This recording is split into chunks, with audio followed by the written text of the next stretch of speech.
BJP के खिलाफ राजपूत समाज का गुस्सा बढ़ता ही जा रहा है। पश्चिमी यूपी और राजस्थान में वोटिंग के दौरान ये दिखाई भी दे गया, जहां राजपूत मतदाताओं वाले क्षेत्र में वोटिंग प्रतिशत या तो कम हो गया या फिर वहां बीजेपी विरोधी उम्मीदवारों का दबदबा दिखाई दिया। और अब गुजरात बीजेपी को राजपूतों के गुस्से का डर लग रहा है।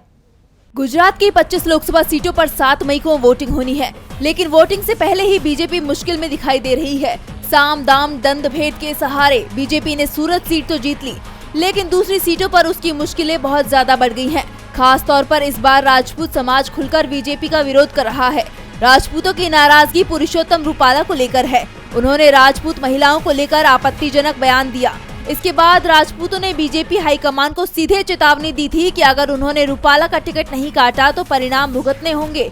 बीजेपी ने रूपाला का टिकट नहीं काटा और अब राजपूत बीजेपी को सबक सिखाने को तैयार हैं।